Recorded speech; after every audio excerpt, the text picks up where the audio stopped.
प्रधानमन्त्री पुष्पकमल दाहाल प्रचण्डद्वारा संघीय सरकारका 21 मन्त्रीसँग कार्य सम्पादन सम्झौता, मासिक रिपोर्ट कार्ड बन्ने। भ्रष्टाचार विरोधी सरकारको कदमबाट 10 करोड तर्सिएको प्रधानमन्त्री पुष्पकमल दाहाल प्रचण्डको दाबी। प्रधानमन्त्री प्रचण्ड प्रति एमाले उपाध्यक्ष सुभाष नेमवाङको कटाक्ष, एमालेले शर्त बन्दी गर्दैन। ललिता निवास जग्गा प्रकरण बारे माधव नेपाल भन्छन्, यो जग्गा यति लफडापूर्ण होला भन्ने मलाई थाहा थिएन। धुर्मु सुन्तली फाउन्डेसनबाट निर्माण सुरु गरिएको गौतम बुद्ध क्रिकेट रङ्गशाला ब्युरोक्रेसीको चक्रव्यूहमा पर्यो। महानगरको खातामा हालिएको 12 करोड फेरि केन्द्रमै फर्कियो। सीताराम कट्टेल धुर्मुसलाई थप तनाव। ललिता निवास जग्गा अनियमिततामा अनुसन्धान गरिरहेको केन्द्रीय अनुसन्धान ब्युरो CIB ले यसमा नामुछिएका पूर्व प्रधानमन्त्रीहरू माधव कुमार नेपाल र बाबुराम भट्टराईसँग अब बयान लिने। गौर घटनाको फाइल खुल्ने जसपा अध्यक्ष उपेन्द्र यादवको डर। यो संक्रमणकालीन घटना हो भन्दै जसपाको स्पष्टोक्ति। दलका नेताहरूसँग निरन्तर संवादमा अध्यक्ष उपेन्द्र यादव। तपाईँ पनि विचार भन्दा देशलाई माथि राख्नुहोस् भन्दै कंग्रेस महामन्त्री गगन थापालाई राष्ट्रिय प्रजातन्त्र पार्टीका वरिष्ठ उपाध्यक्ष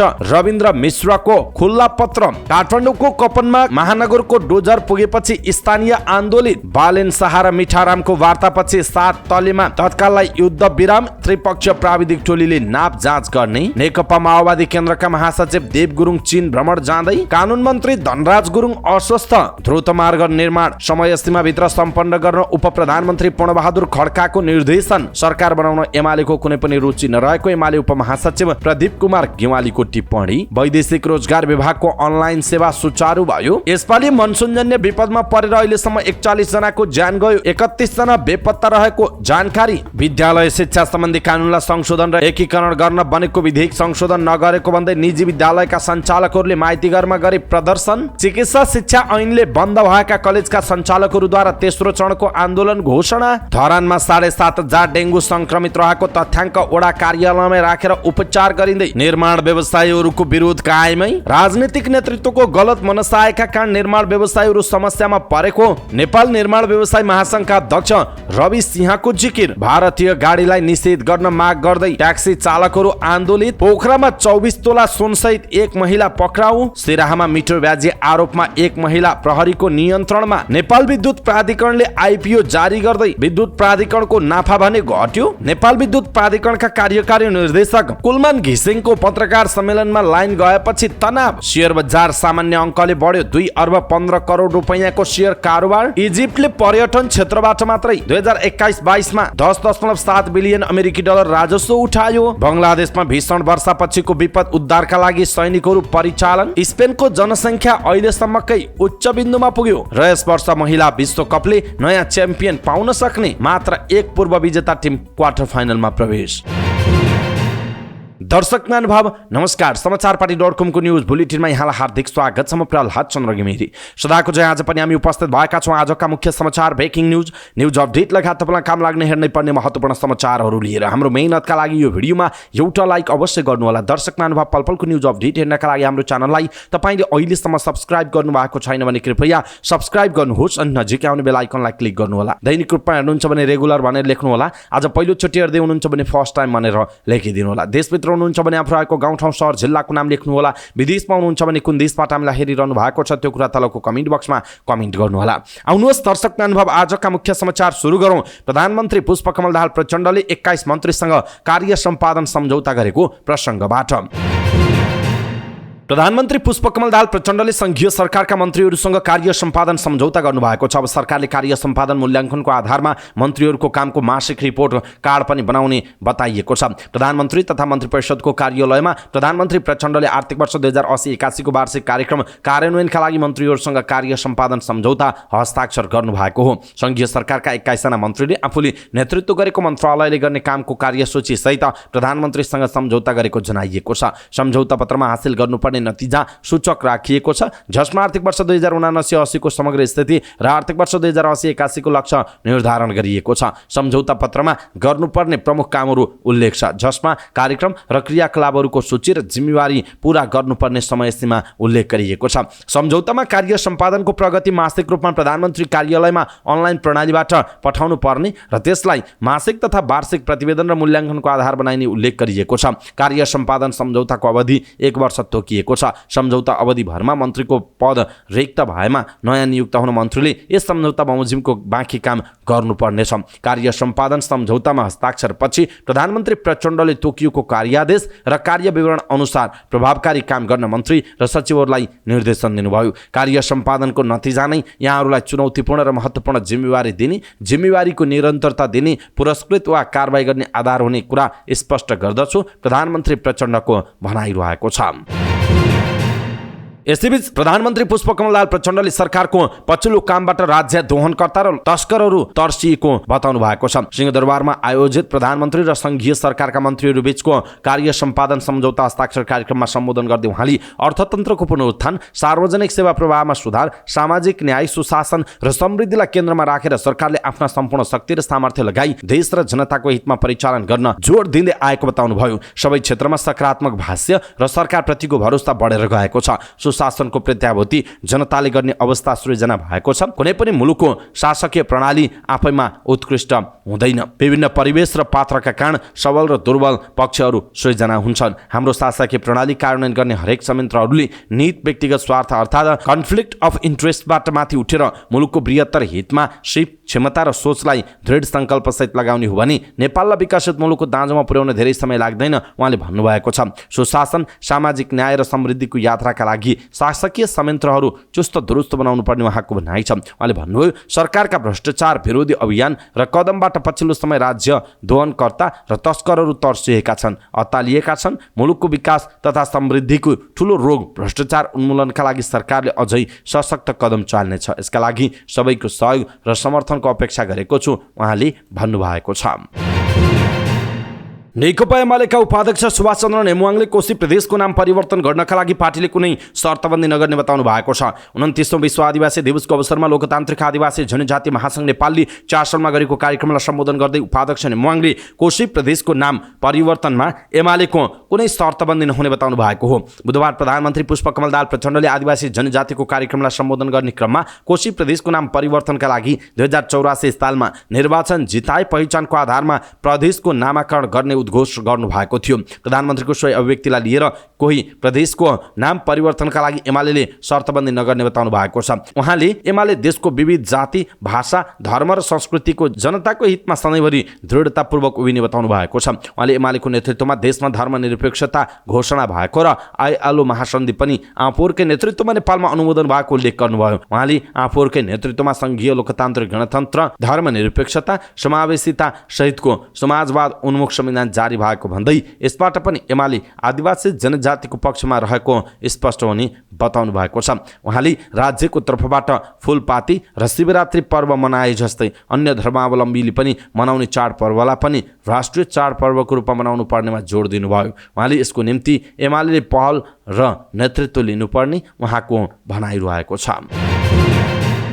नेकपा एकीकृत समाजवादीका अध्यक्ष एवं पूर्व प्रधानमन्त्री माधव कुमार नेपालले प्रधानमन्त्रीसँग सल्लाह गरेर नै आफू युरोप भ्रमणमा निस्किएको बताउनु भएको छ। ललित निवास जग्गा प्रकरणमा सर्वोच्च अदालतले पिरामिडको उपल्लो तहमा पनि छानबिन गर्नु भनी आदेश दिएको भोलिपल्ट नै उहाँ स्विजरल्यान्ड भ्रमणमा निस्किनु भएको थियो। त्यसैमा पनि आलोचना खेप्नु भएका नेपालले भन्नुभएको छ, प्रधानमन्त्री प्रचण्डसँग परामर्श गरेर म युरोप आएको हुँ, उहाँको भनाइरहेको छ। प्रधानमन्त्री ज्यूसँग म विदेश जाने वा नजाने भनेर परामर्श लिएको हुँ। तपाईँ देशको प्रधानमन्त्री हो, नभए फेरि समझदारी होला, अविश्वास बढ्ला, आशंका बढ्ला, निश्चिन्त भएर विदेश जानुहोस्, कसैले सोध्यो भने तपाईँले जवाफ दिए हुन्छ भनेपछि आएको हुँ, अन्तर्वार्ताका क्रममा नेता नेपालले भन्नुभएको छ। आफ्नै नेतृत्वको सरकारले 13 वर्ष अघि गरेको विवादास्पद निर्णयबारे पूर्व प्रधानमन्त्रीले आफूलाई त्यस्तो यति लफडापूर्ण काम होला भनेर आफूलाई थाहा नभएको पनि बताउनु भएको छ। सर्वोच्च अदालतको आदेशपछि यहाँको टिप्पणी के छ भन्ने प्रश्नमा उहाँले भन्नुभयो, मैले सर्वोच्च अदालतको आदेशको बारेमा केही टिप्पणी गर्न आवश्यक छैन। त्यो कानुनी विषय भएकाले र सर्वोच्चको निर्णय भइसकेको हुनाले त्यसबारे म धेरै चर्चा गर्न चाहन्न। म यति मात्र भन्न चाहन्छु, देशमा जुनसुकै तहबाट पनि भ्रष्टाचार भएको छ भने जो जसले गरेका छन् तिनीहरूलाई दोषी हुन् भने, अपराधी हुन् भने उनीहरूलाई सजाय दिनुपर्छ, उहाँको भनाइ छ। जग्गा जमिनसँग जोडिएको सन्दर्भमा यो जग्गा यति लफडापूर्ण छ भन्ने जानकारी पनि थिएन, मलाई कसैले सुनाएको पनि थिएन, छलफलको विषय पनि बनेको थिएन। 2066 माघ 3 गतेका दिन मुख्य सचिवको नेतृत्वमा सबै सचिवहरू सम्मिलित भएको एउटा बैठकले एउटा निष्कर्ष निकालेको थियो। त्यो निष्कर्ष नै त्यो मन्त्री परिषद बैठकको मूल पक्ष रहेको थियो। मेरो पालामा भएको निर्णय के थियो भने त्यसमा लेखिएको पनि छ, उहाँको भनाइरहेको छ। यसैबीच सर्वोच्चको निर्णयबारे धेरै चर्चा गर्न चाहन्न भन्नुभयो, तर अदालतको आदेशमा पिरामिडको माथिल्लो तहबाट समेत गरी अब उपरान्तको थप अनुसन्धान कार्य अविलम्ब सम्पन्न गर्नु भनिएको छ। त्यो भनेको मन्त्री परिषदको नेतृत्वकर्ताबाट सुरु गर्ने भनिएको हो भन्ने प्रश्नमा उहाँले भन्नुभयो, यो बारेमा मलाई जानकारी छैन, मैले राम्ररी बुझ्न पाएको पनि छैन, नबुझेको कुरामा धेरै बोल्न पनि हुँदैन, उहाँको भनाइरहेको छ। यस्तो संवेदनशील बेलामा तपाईँले किन विदेश भ्रमण गर्नुभयो भन्ने प्रश्नमा उहाँले भन्नुभयो, मैले यहाँ साथीहरूलाई रद्द गर्नुहोस् भनेको पनि हो, तर उहाँहरूले सबै तयारी भइसकेकाले आउन नै आग्रह गर्नुभयो। कानुनविदहरूले पनि भ्रमण रद्द गर्नुपर्ने आवश्यकता छैन भनेर राय दिनुभयो। युरोपभरिका नेपालीहरूको भेला र धेरै पहिलादेखि नै कार्यक्रम तय भएकाले आएको हुँ। त्यसपछि मैले अन्य सरोकारवालाहरूसँग सोधेँ। स्वयं सम्माननीय प्रधानमन्त्री पुष्पकमल दाहाल प्रचण्डजीसँग पनि मैले परामर्श गरेँ, विदेश भ्रमण रद्द गरौँ कि नगरौँ भन्दा उहाँले कार्यक्रम रद्द गर्नु पर्दैन भन्नुभयो। तपाईँको पूर्व निर्धारित कार्यक्रम अनुसार नै जाँदा हुन्छ भनेको हुँदा म आएको हुँ, उहाँको भनाइ छ। यहाँ दुईवटा कुराहरू सुन्थे, नआएर नेपालमा नै बसेको भए पनि हेर आज हो कि भोलि पक्राउ हुन्छ भनेर प्रचार हुन्थ्यो, डराएर विदेश जाँदै गएन भनेर प्रचार हुन्थ्यो, आएपछि पनि लौ देश छोडेर भाग्यो भनेर प्रचार गरिएको छ, उहाँको भनाइ छ। कानुनभन्दा माथि त म हुन सक्दिनँ, त्यसैले विभिन्न कुराहरू व्यवसायी साथीहरूसँग सल्लाह गरेँ, उहाँहरूले तपाईँ जानुहोस् भन्ने नै सल्लाह दिनुभयो। तपाईँले पूर्वको निर्धारित कार्यक्रम पनि हो, केही फरक पर्दैन भन्नुभयो। यहाँ पनि आफ्नै प्रक्रिया हुन्छ, आजको भोलि केही हुँदैन, यदि मेरो आवश्यक परि भोलि नै फर्कन्छु, माधव कुमार नेपालको भनाइरहेको छ। दर्शक महानुभाव, यसप्रति तपाईँको धारणा के छ? आफ्नो धारणा तलको कमेन्ट बक्समा कमेन्ट गर्नुहोला।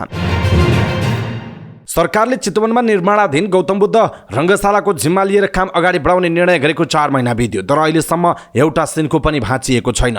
धुर्मु सुन्तली फाउन्डेसनले भरतपुर महानगरपालिकासँगको सहकार्यमा निर्माण थालेको रङ्गशाला आर्थिक स्रोतको अभावका कारण रोकिएको थियो। स्रोतको जो हुन नसकेपछि फाउन्डेसनले रङ्गशालाको स्वामित्व हस्तान्तरणका लागि 2078 साल पुसमा नै भरतपुर महानगरलाई पत्राचार गरेको थियो। उसले रङ्गशालामा आफ्नो हक नलाग्ने भनेर मन्जुरी नामा समेत दिइसकेको छ। महानगरले रङ्गशालाको स्वामित्व लिन तयार भए पनि यसमा लागेको ऋण सकार्न आनाकानी गर्दा समस्या भएको हो। यस विषयमा संघीय मन्त्री परिषदले नै निर्णय लिनुपर्ने महानगरकी प्रमुख रेणु दाहालले अडान लिनु भएको थियो। त्यस बमोजिम मन्त्री परिषदले गत चैत 20 गते रङ्गशालाको स्वामित्व सरकारले लिने र ऋण फर्छौटका लागि 12 करोड रुपैयाँ फाउन्डेसनलाई निकासा गर्ने निर्णय गर्यो, तर त्यो निर्णय कार्यान्वयन हुन सकेको छैन। गत असार 12 गते फेरि संघीय मन्त्री परिषदले 12 करोड रुपैयाँ भरतपुर महानगरपालिकालाई निकासा गरेर रङ्गशाला निर्माण अगाडि बढाउने अर्को निर्णय गर्यो। उक्त निर्णयमा भनिएको छ, भरतपुर महानगरपालिकामा धुर्मु सुन्तली फाउन्डेसनबाट निर्माण सुरु गरिएको गौतम बुद्ध क्रिकेट रङ्गशालाको कार्य प्रगतिको मूल्याङ्कन गरी अहिलेसम्म सिर्जित दायित्व भुक्तानी गर्ने प्रयोजनका लागि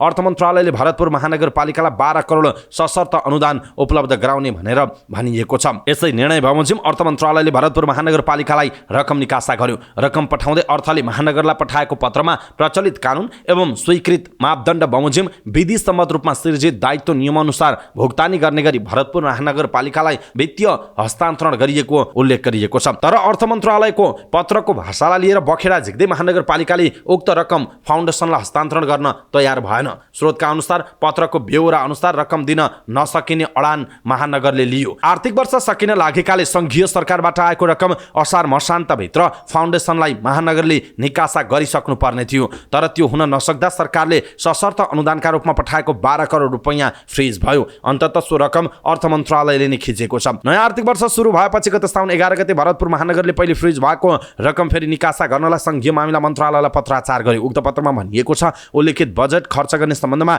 आर्थिक वर्षको अन्त्यमा अख्तियारी प्राप्त भएको र धुर्मु सुन्तली फाउन्डेसनले खर्च गरेको बिल भरपाई तथा सोसँग सम्बन्धित श्रेष्ठ अध्ययन गर्दा भुक्तानी गर्न नसकी बजेट फ्रिज भएको बेहोरा अवगत गराउँदै सो कार्य गर्नका लागि यस आर्थिक वर्ष 2080-81 मा आवश्यक बजेट व्यवस्था गरिदिनु हुन सादर अनुरोध छ भनेर भनिएको छ। महानगरको सो पत्रको आधारमा संघीय मामिला मन्त्रालयले अर्थ मन्त्रालयलाई पत्र लेख्यो। उक्त पत्रमा पनि पहिलेको रकम फ्रिज भएकाले नयाँ आर्थिक वर्षमा सशर्त अनुदानका रूपमा निकासा गर्न अनुरोध गरिएको छ। गत 18 गते संघीय मन्त्रालयले सो पत्र पठाए पनि अर्थले फ्रिज भइसकेको रकम फेरि पठाउन नमिल्ने अडान लिएको छ। फेरि रकम पठाउनका लागि मन्त्री परिषदले नयाँ निर्णय लिनुपर्ने मन्त्रालयका अधिकारीहरूले बताइरहेका छन्। धुर्मु सुन्तली फाउन्डेसनले स्वामित्व हस्तान्तरणका लागि पत्र लेखेपछि महानगरले आफै वित्तीय अध्ययन गराएको थियो। वित्तीय प्रतिवेदनमा झन्डै 19 करोड रुपैयाँ उधारो तिर्न बाँकी रहेको लेख्छ। सो रकम फर्चोट नभइकन रङ्गशाला निर्माण सुरु हुन सक्ने अवस्थामा छैन। त्यसमध्येको 12 करोड सरकारले तिर्ने भनेर 2 पटक मन्त्री परिषदले निर्णय गरे पनि कार्यान्वयन भएन। अब तेस्रो पटक निर्णय गर्नुपर्ने भएको छ। यता फाउन्डेसनका प्रमुख सीताराम कटेल धुरमुसले भने स्वामित्व हस्तान्तरण गरेको 2 वर्ष पुग्न लाग्दा पनि हर हिसाब महानगरले फर्चोट नगरिदिँदा चरम तनावमा परेको बताउनु भएको छ। 2 पटक मन्त्री परिषदले गरेको निर्णय पनि कार्यान्वयन हुन नसकेपछि उहाँको धैर्यता टुट्दै गएको छ। निकटस्थ स्रोतका अनुसार प्रधानमन्त्री पुष्पकमल दाहाल प्रचण्डसँग भेटेर उहाँले आफ्ना कुरा राख्ने उहाँको तयारी रहेको जनाइएको छ। दर्शक महानुभाव, यसप्रति तपाईँ के भन्नुहुन्छ? कृपया आफ्नो कुरा तलको कमेन्ट बक्समा कमेन्ट गर्नुहोला। ललिता निवास जग्गा अनियमिततामा अनुसन्धान गरिरहेको प्रहरीको केन्द्रीय अनुसन्धान ब्युरो सिआइबीले यसमा नाम मुछिएका पूर्व प्रधानमन्त्रीहरू माधव कुमार नेपाल र डाक्टर बाबुराम भट्टराईसँग बयान लिने भएको छ। कतिपय आरोपितहरूले बयानका क्रममा तत्कालीन सरकारको निर्णय पालनाका क्रममा आफूहरूमाथि अनुसन्धान भएको भन्दै माथिल्लो तहलाई पनि छानबिनमा ल्याउनु पर्ने माग गरेका थिए। आइतबार सर्वोच्च अदालतले ललिता निवास जग्गा प्रकरणका विषयमा मन्त्री परिषदबाट समेत निर्णय भएको देखिएको भन्दै माथिल्लो तहसम्म अनुसन्धान गर्न निर्देशन दिएको जनाइएको छ। पक्राउ परेका र बयानमा तानिएका कतिपय आरोपितहरूले तत्कालीन सरकारले गरेका निर्णय कार्यान्वयन गर्ने क्रममा आफूहरू संलग्न भएको भन्दै निर्णयकर्तालाई नै यसको बारेमा सोध्नुपर्ने बयान दिएका छन्। सिआइबी स्रोतले भनेको छ, कागजातबाट त देखिन्छ नै, बयानमा समेत नाम मुछिएपछि हामीले उहाँहरूलाई बोलाएर बयान लिने तयारी गरेको हो। प्रहरी हेडक्वार्टर स्रोतका अनुसार पूर्व प्रधानमन्त्री द्वय माधव कुमार नेपाल र डाक्टर बाबुराम भट्टराईसँग समन्वय गरेर सिआइबीले उनीहरूसँग सोधपुछ गर्ने जनाइएको छ। साथसाथै पूर्व मन्त्रीहरू विजय कुमार गक्षदार, चन्द्रदेव जोशी र डम्बर बहादुर श्रेष्ठ लगायतका हकमा त पक्राउ पुर्जी जारी भएको छ। पूर्व मुख्य सचिव लीलामणि पौडेलसँग पनि सिआइबीले सोधपुछको तयारी गरेको जनाइएको छ। ललिता निवास जग्गा प्रकरणमा 2066 र 2067 सालमा माधव कुमार नेपाल नेतृत्वको सरकारले केही विवादास्पद निर्णय गरेको थियो। 2069 सालमा डाक्टर बाबुराम भट्टराईको सरकारले सरकारी जग्गा पशुपति टिकिन्छा गुठीका नाममा लैजाने निर्णय गरेको थियो। सिआइबीको टोलीले यस बारेमा प्रहरी प्रधान कार्यालयका अधिकारीहरू, महान्यायाधिवक्ता र जिल्ला सरकारी वकिल कार्यालयका सरकारी वकिलहरूसँग पनि छलफल गरिसकेको जनाइएको छ। बयानका क्रममा यस्ता अख्तियार दुरुपयोग अनुसन्धान आयोगले अपनाएको मोडल नै उपयुक्त भएको उनीहरूको निष्कर्ष छ। अख्तियारले उनीहरूलाई कार्यालयमा नबोलाई उच्च पदस्थ कर्मचारीको टोली पठाएर घरमै बयान लिएको जनाइएको छ। सिआइबी स्रोतका अनुसार राजनैतिक समीकरण समेत प्रभावित हुने गरी शीर्षस्थ नेतासँग बयान लिनुपर्ने 2 कारण छन्। पहिलो, पक्राउ परेका कतिपयले यसबारे मन्त्री परिषदबाट निर्णय गर्नेलाई उन्मुक्ति दिइएको भन्दै हामीलाई मात्र किन बलिको बोक्को बनाएको भनेर आक्रोश पोखेका थिए। अर्कोतर्फ आम वृत्तमा र सार्वजनिक रूपमा उच्च पदस्थलाई उन्मुक्ति दिन खोजिएको पनि प्रश्न उठेका बेला सर्वोच्च अदालतले समेत यसबारे प्रश्न उठाएको छ।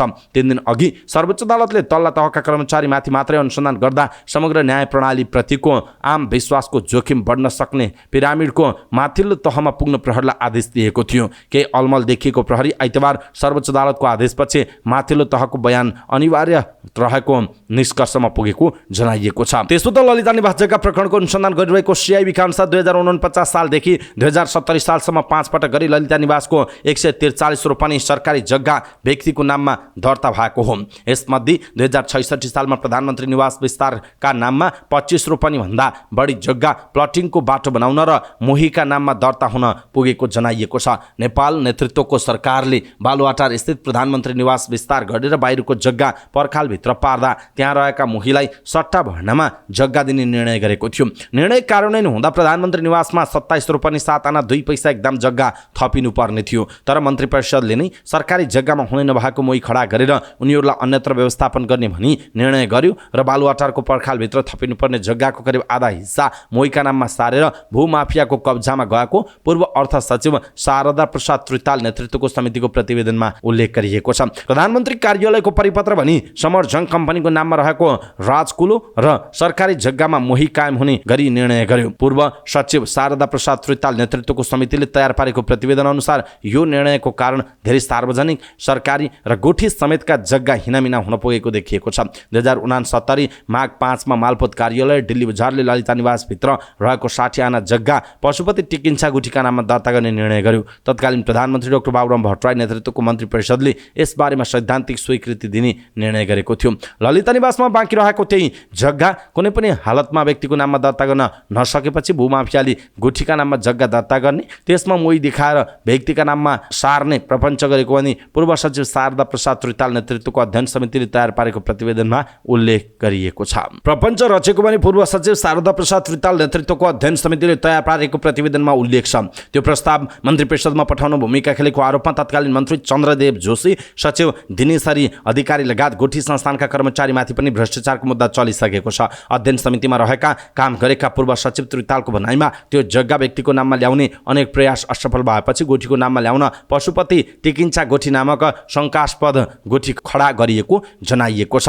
पूर्व सचिव लीलामणि पौड्याल पशुपति टिकिन्छा गोठी सम्बन्धी मन्त्री परिषदको निर्णय प्रमाणीकरण गरी तल्ला निकायहरूमा कार्यान्वयनका लागि पठाएकाले विवादमा तानिएको जनाइएको छ। 2066 र 67 सालमा माधव कुमार नेपाल नेतृत्वको सरकारको निर्णय प्रमाणीकरण गर्ने र पत्राचार गर्ने पूर्व मुख्य सचिव माधव प्रसाद घिमिरेको जीव दुर्घटनाका कारण निधन भएको छ। दर्शक महानुभाव, अब ललिता निवास जग्गा प्रकरणमा माधव कुमार नेपाल र डाक्टर बाबुराम भट्टराईको पनि, जो दुईजना पूर्व प्रधानमन्त्री हुनुहुन्छ, उहाँहरूको पनि सिआइबीले ललिता निवास जग्गा प्रकरणमा बयान लिने भएको छ। यसप्रति तपाईँ के भन्नुहुन्छ? आफ्नो कुरा तलको कमेन्ट बक्समा कमेन्ट गर्नुहोला। जनता समाजवादी पार्टी जसपाका शीर्ष नेताहरूले गौर हत्याकाण्डको छानबिन गर्ने सहमति योजनाबद्ध त होइन भन्ने आशंका व्यक्त गरेका छन्। त्यही आशंकासहित जसपा अध्यक्ष उपेन्द्र यादवले प्रधानमन्त्री पुष्पकमल दाहाल प्रचण्ड र नेपाली कङ्ग्रेसका सभापति शेरबहादुर देउबासँग कुराकानी गर्नुभयो। सत्ता गठबन्धनका दुई नेतालाई भेटेपछि यादव बाहिर चर्चा गरी जस्तो 17 वर्ष अघि दर्ता भएको जाहेरीका आधारमा फाइल खोलिहाल्दैन भन्ने निष्कर्ष नजिक पुगेको जनाइएको छ। तर जसपाका नेताहरूको आशंका कायमै छ र गौर हत्याकाण्डको फाइल नखोल्न सत्ता गठबन्धनमा दबाव बढाउने रणनीति बनाएका छन्। गृह मन्त्रालयले गौर हत्याकाण्ड पीडित सङ्घर्ष समितिसँग घटनाको छानबिन गरी दोषीलाई कानुनी कारबाही गर्ने सहमति गरेको छ। पछिल्लो समय सङ्घर्ष समितिले यो घटनाको योजनाकार उपेन्द्र यादव भएको र उनलाई गिरफ्तार गर्न माग गर्दै धरना र प्रदर्शन जस्ता कार्यक्रम गरेको थियो। प्रधानमन्त्री तथा मन्त्री परिषदको कार्यालयले पत्र नै पठाएर सङ्घर्ष समितिलाई वार्तामा बोलायो। शुक्रबार गृह मन्त्रालयका अधिकारीहरूले वार्ता गरेर मंगलबार नै 5 बुँदे सहमति गरे। जसपा नेताहरू पनि यसलाई शङ्काको दृष्टिले हेरिरहेका छन्। तत्कालीन मधेसी जनअधिकार फोरम र माओवादी केन्द्रको द्वन्द्वका क्रममा 2063 चैतको 7 मा गौरको राइस मिलमा भएको हिंसात्मक झडपमा 27 जना माओवादी कार्यकर्ताको मृत्यु भएको थियो, जसमा नेताहरू यो घटनाका लागि माओवादीको मधेसी मुक्ति मोर्चाको नेतृत्वमा रहेका प्रभु शाहलाई जिम्मेवार मान्छन्। शाहले दम्ब देखाएर आफूहरूसँग जुधाएर एकै ठाउँमा र समयमा माओवादीको कार्यक्रम राखेको र त्यस क्रममा झडप भएपछि उनको ज्यादतीबाट आजित भएका जनताले प्रतिकार गरेको दाबी गरेका छन्। शाह अहिले आम जनता पार्टीका अध्यक्ष रहनु भएको छ। उहाँकै जोडबलमा पछिल्लो समय गौर हत्याकाण्डको मुद्दा उठाएर आन्दोलन सुरु भएको जसपा नेताहरूको दाबी रहेको छ। आम जनता पार्टीका नेताहरू पनि पीडितको पक्षमा उभिनु आफूहरूको दायित्व भएको भन्दै आन्दोलनमा आफूहरूको भूमिका अस्वीकार गर्दैनन्। जसपाका एक शीर्ष नेताले भनेका छन् प्रभु शाह पात्रका रूपमा अगाडि आएका छन् र उनले सानोतिनो गतिविधि गर्न साथ प्रधानमन्त्री कार्यालयले जसरी वार्तामा बोलायो र गृह मन्त्रालय 2 दिनमै सहमति गर्यो, यसले आशंका भने जन्माएको छ। यद्यपि योजनाबद्ध हो वा आकस्मिकता मात्र हो भन्ने अझै प्रश्न नभएको ती नेताले सुनाएका छन्। यसबारे प्रश्न हुन भन्दै जसपा अध्यक्ष यादवले बुधबार माओवादी केन्द्रका अध्यक्ष समेत रहनुभएका प्रधानमन्त्री पुष्पकमल दाहाल प्रचण्ड र सत्तारूढ गठबन्धनको प्रमुख घटक नेपाली कङ्ग्रेसका सभापति शेरबहादुर देउबासँग संवाद गर्नुभयो। प्रधानमन्त्री प्रचण्डसँग बुधबार नै भएको भेटमा कङ्ग्रेस सभापति देउबाले पनि यादवको चासो सुनाउनु भएको थियो। दुई नेतासँगको संवादपछि जसपा अध्यक्ष यादवले बुधबार नै काठमाडौँमा उपलब्ध पार्टीका कार्यकारिणी सदस्यहरूलाई बोलाउनु भयो। त्यहाँ यादवले गरेको ब्रिफिङ अनुसार प्रधानमन्त्री प्रचण्डले कुनै नियत नभएको भन्ने आश्वस्त बनाउने कोसिस गरेको जनाइएको छ।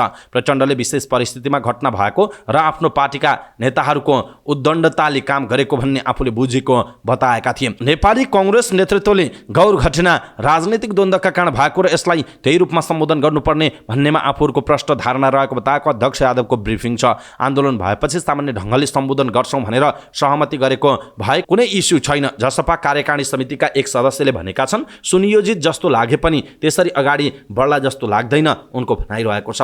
यद्यपि शङ्का गर्ने ठाउँ रहेकाले आफूहरूले चनाखो भएर हेर्ने जसपा नेताहरू बताउँछन्, किनकि मंगलबार भएको 5 बुँदे सहमति अनुसार गौर घटनाको फाइल खोल्ने हो कि भन्ने जसपा अध्यक्ष यादव स्वयं अनुसन्धानको दायरामा आउने जनाइएको छ। घटनापछि स्थलगत अध्ययनमा गरेको राष्ट्रिय मानवाधिकार आयोगले माओवादी अध्यक्ष प्रचण्डले मातहतका नेता कार्यकर्तालाई समन्वित बनाउने भूमिका नखेलेको ठहर गरेको थियो। तर जसपा अध्यक्ष उपेन्द्र यादव विरुद्ध त जारी नै दर्ता भएको छ। घटना भएको झण्डै 2 महिनापछि 28 वैशाख 2064 मा प्रहरीले जारी दर्ता गरेको थियो। जारीमा नाम भएका यादवसहित 66 जना का साथै थप 64 जनामाथि छानबिन गर्न जाँचबुझ आयोगले नै सिफारिस गरेकाले यादवका लागि यो घटना सहज भने रहेको छैन। गौर घटनालाई संक्रमणकालीन मुद्दाका रूपमा हेर्नुपर्ने भन्दै जसपाका एक नेताले भनेका छन् सामान्य अवस्थाको ऐनबाट हेर्न थालियो र फाइल खुल्यो भने यो वा त्यो भन्ने हुँदैन। बैठकमा सहभागी जसपा नेता राजकिशोर यादवले पनि गौरको विषय जसरी उठेको छ त्यो ठिक भएन भनेर सामान्य समीक्षा मात्र भएको प्रतिक्रिया दिएको जनाइएको छ। यसैबीच गौर घटनाको समयमा माओवादी भर्खर शान्ति प्रक्रियामा आएको थियो भने मधेसी जनअधिकार फोरम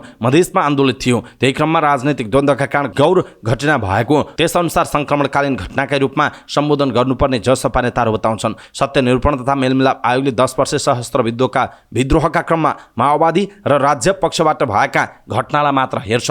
मधेस आन्दोलनका क्रममा भएका घटनालाई सम्बोधन नगर्ने भएकाले तत्कालीन प्रधानमन्त्री केपी शर्मा ओलीकै पालामा अर्को ऐन बनाउने प्रयास भएको स्मरण गर्छन् जसपा नेता रकम चेम्जोङ। टीआरसीले नसमेट्ने भएकाले अर्को ऐन मार्फत सम्बोधन गर्नुपर्छ भन्ने राजनीतिक सहमति हो। उहाँले भन्नुभयो अहिले केही नेपाल ऐन संशोधन मार्फत सम्बोधन गर्न खोजिएको छ तर त्यो सहमति विपरीत यस्ता घटनालाई सामान्य अवस्थाको कानुन अनुसार हेर्दा बढी समस्या माओवादीलाई पर्ने जसपाको चेतावनी रहेको छ। राष्ट्रिय प्रजातन्त्र पार्टीका वरिष्ठ उपाध्यक्ष रविन्द्र मिश्रले नेपाली कांग्रेसका महामन्त्री गगन थापालाई जवाफ फर्काउनु भएको छ। महामन्त्री थापाले बुधबार अन्तर्राष्ट्रिय आदिवासी दिवसको अवसर पारेर आयोजित कार्यक्रममा बोल्दै विचारभन्दा माथि देश मान्ने पार्टी नेपाली कांग्रेस होइन, कांग्रेस विचार र सिद्धान्तमा चल्ने पार्टी हो भन्ने अभिव्यक्तिप्रति विमति राख्दै उहाँले जवाफ फर्काउनु भयो। उहाँले फेसबुकमा लेख्नु भएको छ, विचार व्यक्तिको हुन्छ, व्यक्ति एकल हुन्छ, विचार पार्टीको हुन्छ, पार्टी समूहको हुन्छ, देश सबै जनताको हुन्छ, जसभित्र व्यक्ति र पार्टी दुवैको विचार अटाउनुपर्छ अनि देशभन्दा माथि विचार कसरी हुन्छ उहाँको भनाइरहेको छ।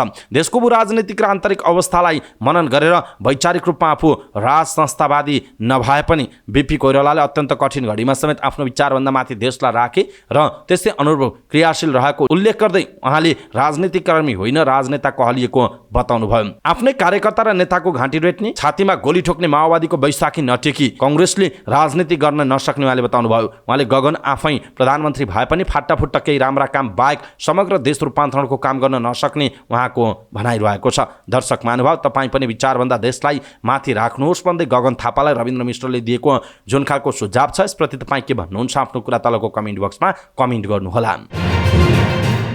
काठमाडौँ महानगरपालिकाले 7 नम्बर वडाको कपनमा खहरे खोलामाथि बनेका घर टहरा भत्काउन डोजर सहित गएपछि स्थानीयले विरोध गरेका छन्। बुढा नीलकण्ठ नगरपालिका 10 नम्बर वडाको सिमानामा पर्ने 7 तले नजिकैको खोला मिचेर घर बनाएको सेट ब्याक नछोडी खोला मिचेको भन्दै तामाखुसी खोला जसरी नै खोल्न महानगर पुगेको नगर प्रहरीका डीएसपी मीनबहादुर थापाले बताउनु भएको छ। स्थानीयले विरोध गरेपछि डोजर भने चलेको छैन। खहरे खोला खोलेर छेउमा ढल बनाउनका लागि काठमाडौँ महानगरले तयारी सहित अगाडि बढे पनि बुढा नीलकण्ठ नगरपालिकाले सहमति नदिँदा डोजर नचलेको बताइएको छ।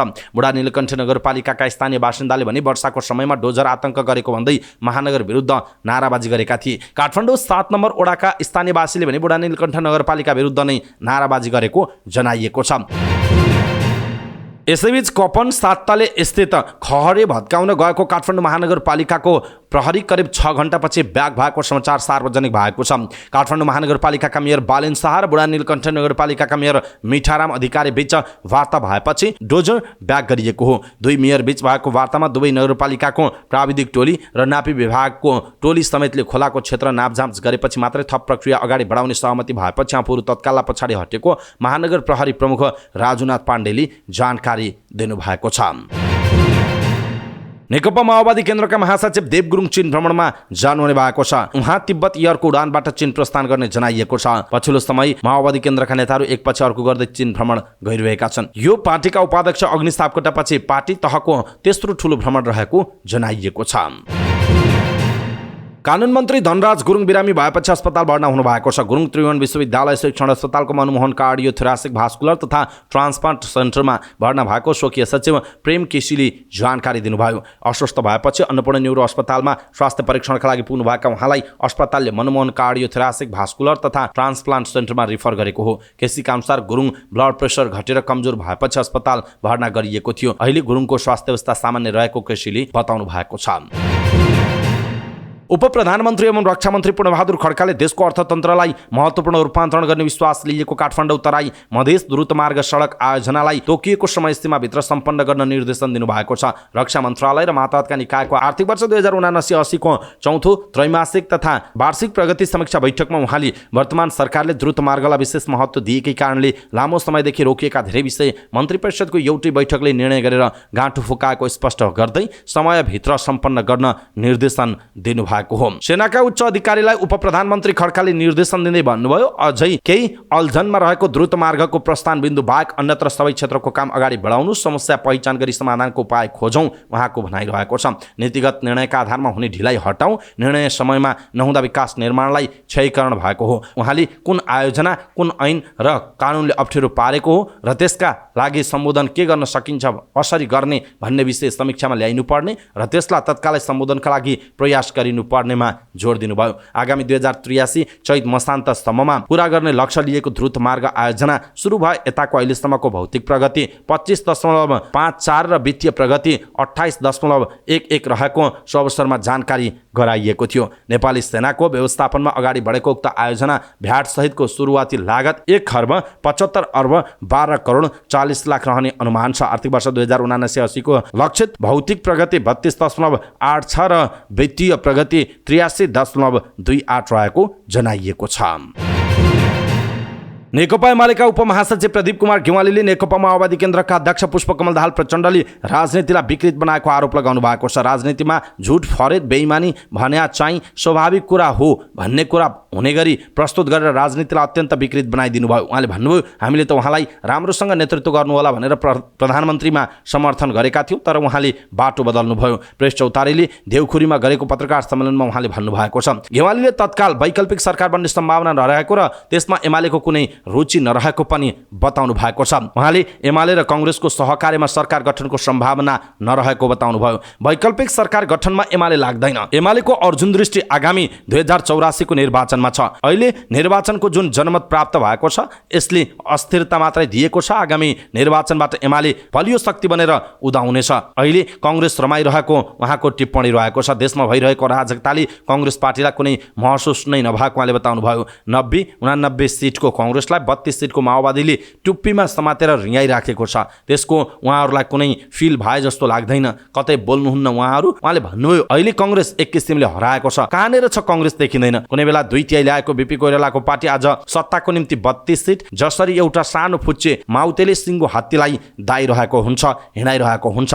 माउतेले हात्तीलाई कनाइरहेका बेला आनन्द मानिरहेको देख्दा हामी राजनीतिमा रमिता देखिरहेका छौँ। सरकारको निम्ति सरकार एमालेको प्राथमिकताको विषय नरहेको पनि उहाँले स्पष्ट पार्नु भएको छ। देशमा आएका अस्थिरताका जोखिमहरू हट्नु पर्यो, अर्थतन्त्र लयमा फर्किनु पर्यो, व्यवसायीहरूलाई भरोसा हुनु पर्यो। उहाँले भन्नुभयो, देशमा केही गरेर खाने अवस्था सृजना हुनुपर्छ भन्ने एमालेको मान्यता हो उहाँको भनाइरहेको छ। यी कामहरू हुन्छन् भने एमाले सरकारभन्दा बाहिर बसेर सहयोग गर्न तयार छ। त्यस्तै उपमहासचिव गेवालीले प्रदेश सरकारहरू केन्द्र सरकारको छाया नभएको स्पष्ट पार्नु भएको छ। वैदेशिक रोजगार विभागको अनलाइन सेवा सुचारू भएको छ। विभागको FEIMS प्रणालीमा फाइल सर्भर माइग्रेटको काम सम्पन्न भएसँगै अब फाइलहरू अपलोड गर्न सकिने भएको विभागका सूचना अधिकारी कविराज उप्रेतीले जानकारी दिनुभयो। साथै विभागले यस प्रणालीमा विगतमा आएको समस्याका कारण श्रम स्वीकृति दिने लाइन लामो रहेको भन्दै श्रम स्वीकृति नभएसम्म हवाई टिकट नलिन समेत श्रमिकसँग आग्रह गरेको छ। विभागको प्रणाली 3 दिन अवरुद्ध बनाएर सर्भर माइग्रेट गरिएको थियो। यसपालि मनसुनजन्य विपदमा परेर अहिलेसम्म 41 जनाले ज्यान गुमाएका छन्। 31 जना अझै बेपत्ता छन्। गृह मन्त्रालयका अनुसार मनसुन भित्रिएदेखि अहिलेसम्म विपदबाट 50 जिल्ला प्रभावित भएका छन्। त्यसमध्ये 20 जिल्लामा मानवीय क्षति भएको जनाइएको छ।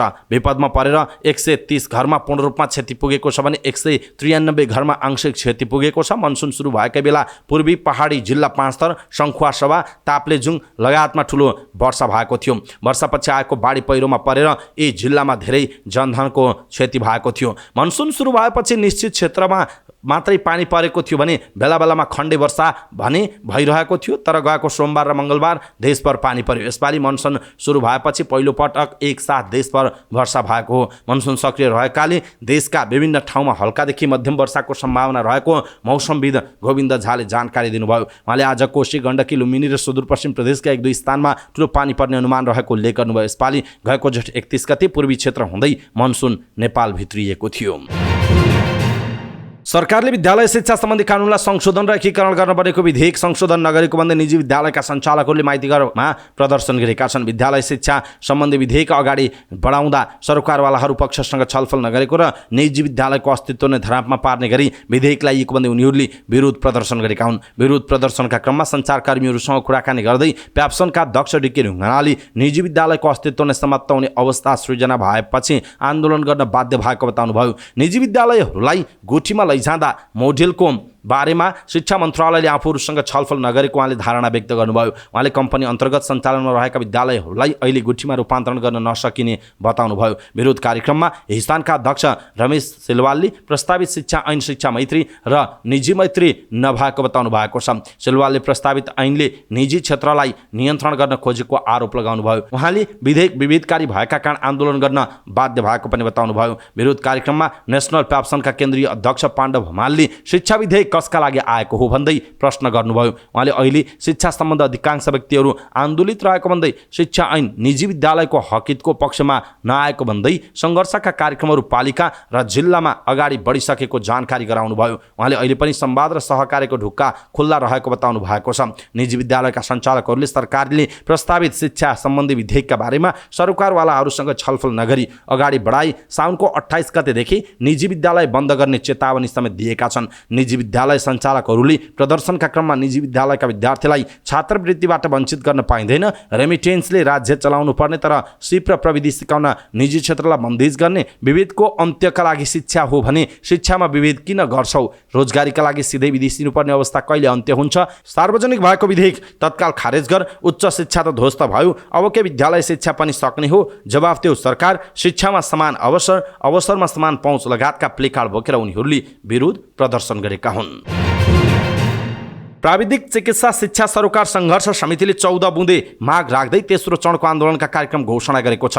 राष्ट्रिय चिकित्सा शिक्षा ऐनको कारण नर्सिङ कलेजहरू धमाधम बन्द हुन थालेको भन्दै समितिले पत्रकार सम्मेलन गर्दै तेस्रो चरणको आन्दोलनको कार्यक्रम घोषणा गरेको हो। पहिलो र दोस्रो चरणका आन्दोलनका कार्यक्रमबाट आफूहरूको माग सम्बोधन नभएको भन्दै तेस्रो चरणको शान्तिपूर्ण सडक आन्दोलन घोषणा गरिएको समितिका संयोजक निर्मल सापकोटाले जानकारी दिनुभयो। देशमा चिकित्सा शिक्षा तथा स्वास्थ्य सेवा प्रणालीलाई प्रभावकारी सञ्चालन गर्नेतर्फ राज्यलाई दबाब दिन समितिले असार 7 गतेदेखि चरणबद्ध आन्दोलन गर्दै आएको छ। तेस्रो चरणको आन्दोलनमा 27 गते माइती घरमा शान्तिपूर्ण धरनाबाट सुरु हुने उहाँले बताउनुभयो। 28 गते सबै शिक्षण संस्था बन्द गर्ने, कलेजहरू सञ्चालकहरू, शिक्षक, कर्मचारी, विद्यार्थी र अभिभावकहरूको र्याली गर्ने कार्यक्रम छ। यसबाट उत्पन्न हुने अवस्थाको जिम्मेवार भने राज्यले लिनुपर्ने उहाँले चेतावनी दिनुभएको छ। चिकित्सा शिक्षा ऐनले बन्द भएका कलेजहरू खोल्नुपर्ने उहाँहरूको माग रहेको छ। चिकित्सा शिक्षा ऐनका कारण सिटिभिटी अन्तर्गत सञ्चालित प्री डिप्लोमा तहका स्वास्थ्य विषयका 137 र स्टाफ नर्स तर्फका 73वटा शैक्षिक संस्था बन्द भएका छन्। त्यस्तै विश्वविद्यालय अन्तर्गतका स्नातक तहका बिएन पढाइ हुने 10 र बीएससी नर्सिङ पढाइ हुने 8 गरी 228वटा शिक्षण संस्थाहरू बन्द भएको जनाइएको छ। धरानमा डेङ्गु सङ्क्रमित बढेपछि सार्वजनिक भवन र वडा कार्यालयमा राखेर उपचार गर्न थालिएको छ। हिजो आज डेङ्गु सङ्क्रमितलाई अस्पताल र क्लिनिकमा बेड पाउनै मुस्किल भएको छ। त्यसैले वडा कार्यालय, सभागृह, उद्योग वाणिज्य सङ्घको भवनमा राखेर उपचार गरिएको छ। धरान उपमहानगरपालिकाका स्वास्थ्य महाशाखा प्रमुख उमेश मेहताका अनुसार धरानमा बुधबारसम्म 11,082 जनाको परीक्षण गर्दा 7,666 जनामा डेङ्गु सङ्क्रमण पुष्टि भएको छ। परीक्षण गरिएका मध्ये 69% पोजिटिभ देखिएको उल्लेख छ। डेङ्गु सङ्क्रमणका कारण 9 जनाको मृत्यु भएको उपमहानगरपालिकाको तथ्याङ्कमा उल्लेख छ। धरानमा हरेक जसो घरमा डेङ्गुका बिरामी छन्। डेङ्गु सङ्क्रमित बढेपछि उपमहानगरपालिकाको वडा नम्बर 8, 11, 13, 14 र 15 ले सङ्क्रमितलाई वडाभित्रका विभिन्न भवनमा राखेर उपचार गरिरहेको छ। त्यसबाहेक उद्योग वाणिज्य सङ्घ र धरानको राष्ट्रिय सभागृहमा पनि बिरामीको जाँच र उपचार गरिरहेको महाशाखा प्रमुख मेहताले बताउनु भएको छ।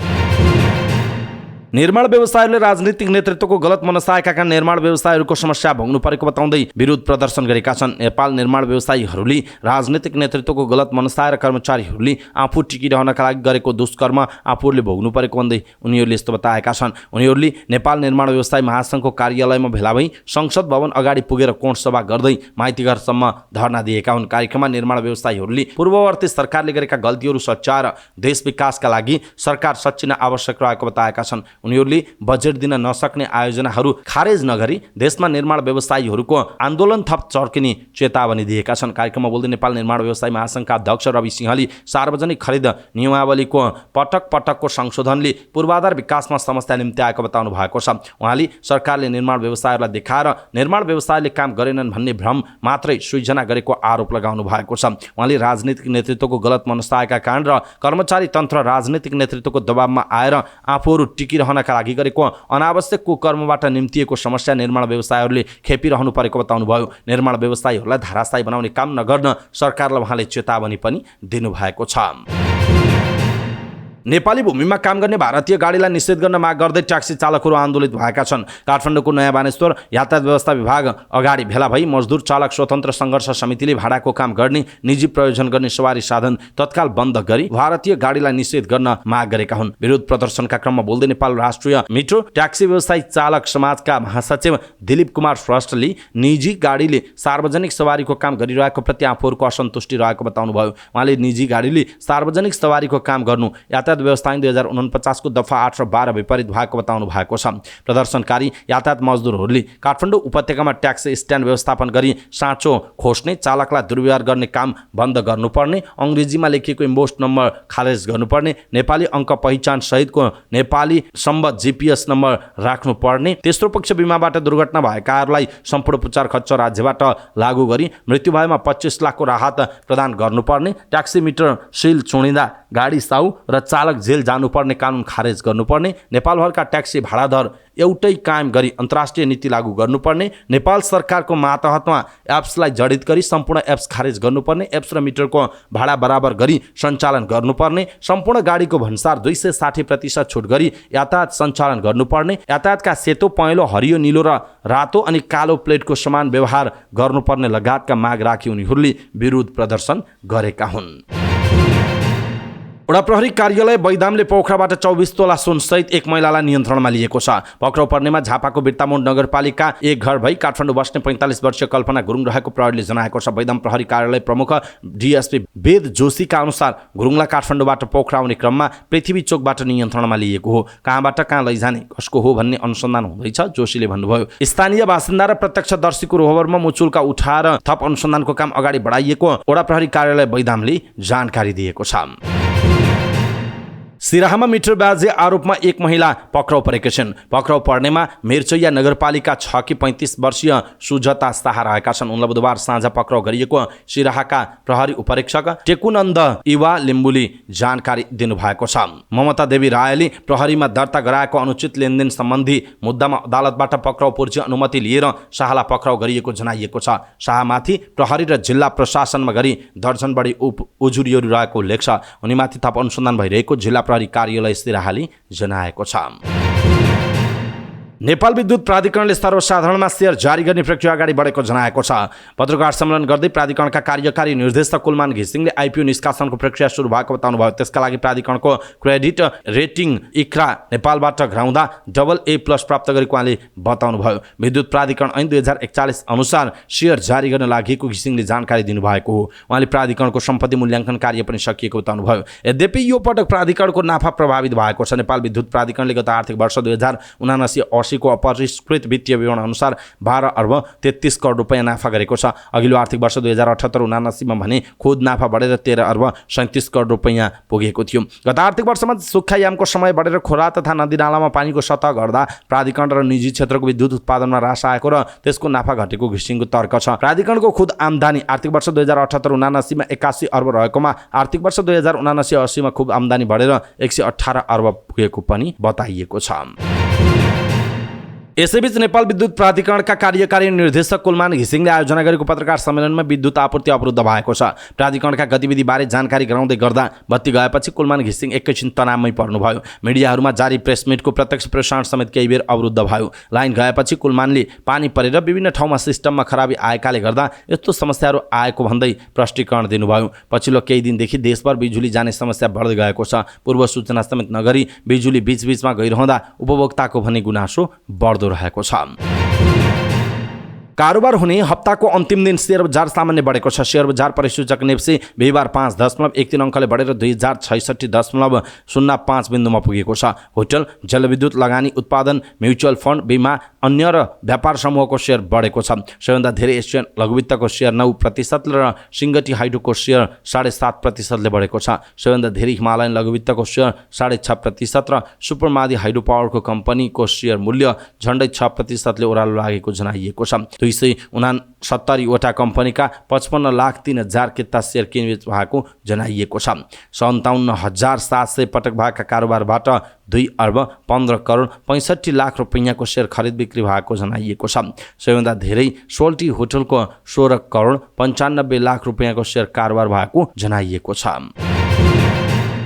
इजिप्टले पर्यटन क्षेत्रबाट मात्रै आर्थिक वर्ष 2021-22 $10.7 बिलियन अमेरिकी डलर राजस्व सङ्कलन गरेको छ। जुन 2022 समाप्त भएको आर्थिक वर्ष 2021-22 इजिप्टले पर्यटन क्षेत्रबाट मात्र $10.7 बिलियन अमेरिकी डलर राजस्व सङ्कलन गरेको। अघिल्लो आर्थिक वर्षमा $4.9 बिलियन मात्र राजस्व सङ्कलन गरिएको थियो। अघिल्लो आर्थिक वर्षको तुलनामा इजिप्टले करिब 112% पर्यटन क्षेत्रबाट मात्रै राजस्व वृद्धि गरेको इजिप्टको आधिकारिक तथ्याङ्क प्राधिकरणले बुधबार घोषणा गरेको उल्लेख छ। इजिप्ट भ्रमण गर्ने पर्यटकको संख्या 2022 11 करोड 17 लाख पुगेको छ। 2021 इजिप्ट भ्रमण गर्ने पर्यटकको संख्या 80 लाख रहेको थियो। गत आर्थिक वर्षको तुलनामा इजिप्टमा भ्रमण गर्ने पर्यटकको संख्या 46.6% वृद्धि भएको इजिप्टको central agency for public mobilisation and स्ट्याटिस्टिक्सको रिपोर्टमा उल्लेख छ। 2022 इजिप्ट भ्रमण गर्ने पर्यटकहरूमा 62.6% युरोपेलीहरू रहेको जनाइएको छ भने अरबी पर्यटकहरू 26.4% थिए। त्यस्तै अमेरिकीहरू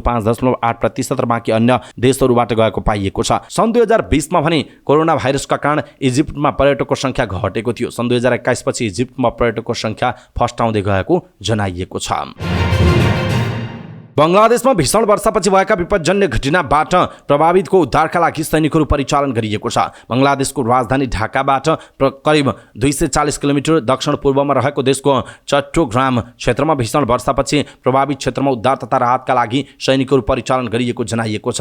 चट्टोग्रामको कोक्स बजार जिल्लामा सोमबार यता भएको वर्षापछिका विपदका कारण 6 जनाको ज्यान गइसकेको जनाइएको छ। उक्त क्षेत्र अहिले पहाडको भिरालोमा बसोबास गरिरहेका करिब 10 लाख रोहिङ्ग्या शरणार्थीहरूको घर रहेको जनाइएको छ। बङ्गलादेशका शरणार्थी राहत तथा स्वदेश फिर्ता कमिश्नर मोहम्मद मिजानुर रहमानले भनेका छन् सोमबारदेखिको भारी वर्षाका कारण 2वटा छुट्टै पहिरोमा परि 4 रोहिङ्ग्याको मृत्यु भएको छ र 2 जना घाइते भएका छन्। कक्स बजार जिल्लाको दुर्गम पहाडी क्षेत्रमा पहिरोले घरको पर्खाल भत्कँदा 2 बालबालिकाको पनि मृत्यु भएको जनाइएको छ। बाढी प्रभावित क्षेत्रमा आपतकालीन राहत र चिकित्सा सहायता सहितको उद्धार कार्य जारी रहेको रक्षा मन्त्रालय अन्तर्गतको अन्तर्सेवा जनसम्पर्कले जनाएको छ। वर्षाका कारण बढी आश्रयस्थलहरू पूर्ण वा आंशिक रूपमा क्षतिग्रस्त भएका छन् भने बङ्गलादेशको बन्दरगाह सहर चट्टोग्रामलाई पनि क्षति पुर्याएको छ। तराईका क्षेत्रहरू डुबानमा परेका छन् र सडक यातायात अवरुद्ध भएको जनाइएको छ।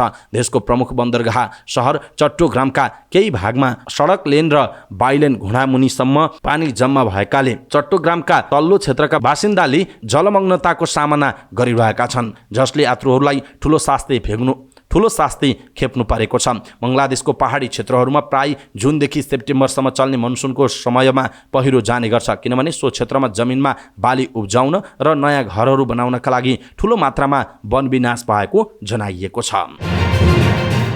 स्पेनको जनसङ्ख्या अहिलेसम्मकै उच्च स्तरमा पुगेको छ। उच्च स्तरमा जनसङ्ख्या पुग्नुमा आप्रवासीहरूको मुख्य योगदान रहेको स्पेनको तथ्याङ्क कार्यालयले प्रकाशित गरेको एक अध्ययनले देखाएको छ। त्रैमासिक निरन्तर जनसङ्ख्या तथ्याङ्कले जुलाई 1 मा स्पेनमा 4,83,45,223 जना मानिसहरू बसोबास गरिरहेको देखाएको छ, जुन अहिलेसम्मको रेकर्ड गरिएका मध्ये सबैभन्दा धेरै रहेको जनाइएको छ। सन् 2023 को दोस्रो त्रैमासिकमा 13,05,186 जनाले वृद्धि भएको थियो। थपिएको जनसङ्ख्या मध्ये 1,03,94 जना स्पेन बाहिर जन्मिएका थिए। अब विदेशी भूमिमा जन्मिएका बासिन्दाहरूको कुल संख्या 84,57,886 पुगेको जनाइएको छ। अप्रिल र जुनको बीचमा स्पेन आउने अधिकांश आप्रवासी कोलम्बिया र मोरोक्कोका रहेको जनाइएको छ। विदेशमा बसोबास गरेर आफ्नो मातृभूमिमा फर्केका स्पेनीहरूको संख्या उल्लेख्य रहेको पनि बताइएको छ। अस्ट्रेलिया र न्युजिल्यान्डमा भइरहेको 9औं संस्करणको प्रतियोगितामा आयोजक अस्ट्रेलिया सहित Sweden, Japan, Spain, Netherlands, France, England र कोलम्बिया क्वार्टर फाइनलमा पुगेका छन्। यसपालिको प्रतियोगितामा 4 पटकको च्याम्पियन अमेरिका र 2 पटकको च्याम्पियन जर्मनी, ओलम्पिकमा स्वर्ण पदक विजेता क्यानाडा र 6औं पटक विश्वकप खेलिरहेको ब्राजिल फिफा महिला विश्वकपको क्वार्टर फाइनलमा नपुग्दै बाहिरिएका छन्। यसपालिको क्वार्टर फाइनलमा जापान मात्र यस्तो एउटा टिम छ जसले पहिले पनि विश्व च्याम्पियन बन्ने अवसर पाएको छ। जापान सन् 2011 को च्याम्पियन रहेको छ। यो संस्करणमा जापान क्वार्टर फाइनलमा पुग्ने एकमात्र एसियाली टिम हो। यस्तै स्पेन र कोलम्बियाले पहिलो पटक विश्वकपको अन्त्यमा 8मा स्थान बनाएका छन्। यस्तोमा यसपालि महिला विश्वकपले नयाँ च्याम्पियन पाउन सक्ने सम्भावना बढी देखिएको छ। क्वार्टर फाइनलमा पुग्ने स्विडेन एकमात्र यस्तो टिम हो जसले सबै संस्करणमा भाग लिएको छ, साथै 3 पटक सेमिफाइनलमा स्थान बनाएको छ। क्वार्टर फाइनलको पहिलो खेलमा बिहान 7:15 बजे स्पेन र नेदरल्यान्ड्स बीच खेल हुनेछ। त्यस्तै दोस्रो खेलमा दिउँसो 1:15 बजे जापान र स्विडेन खेल्नेछन्। यस्तै शनिबार पहिलो खेलमा दिउँसो 1:15 बजे अस्ट्रेलिया र फ्रान्स बीच खेल हुनेछ। त्यही दिन दोस्रो खेलमा 4:15 बजे इङ्ल्यान्ड र कोलम्बिया बीच खेल हुने जनाइएको छ। फाइनल खेल अगस्त 20 मा स्टेडियम अस्ट्रेलियामा हुने जनाइएको छ। अवस्था दर्शक महानुभाव समाचारपाटी.com को न्यूज बुलेटिन अहिलेका लागि यति नै। हामीले प्रस्तुत गरेका यी समाचारहरूप्रति तपाईँको धारणा के छ? आफ्नो धारणा तलको कमेन्ट बक्समा कमेन्ट गर्नुहोला। हाम्रो मेहनतका लागि यो भिडियोमा एउटा सानो लाइक अवश्य गर्नुहोला। दर्शक महानुभाव पलपलको न्यूज अपडेट हेर्नका लागि हाम्रो च्यानललाई तपाईँले अहिलेसम्म सब्स्क्राइब गर्नुभएको छैन भने कृपया सब्स्क्राइब गर्नुहोस् अनि नजिकै आउने बेल आइकनलाई क्लिक गर्नुहोला। समाचारपाटी.com को न्यूज बुलेटिन नेपाली समयअनुसार भोलि बिहान 5 बजे लिएर फेरि हामी उपस्थित हुनेछौँ। समाचारपाटी.com पलपलको न्यूज अपडेटका लागि तपाईँ www.समाचारपाटी.com हेर्दै गर्नुहोस्। नमस्कार।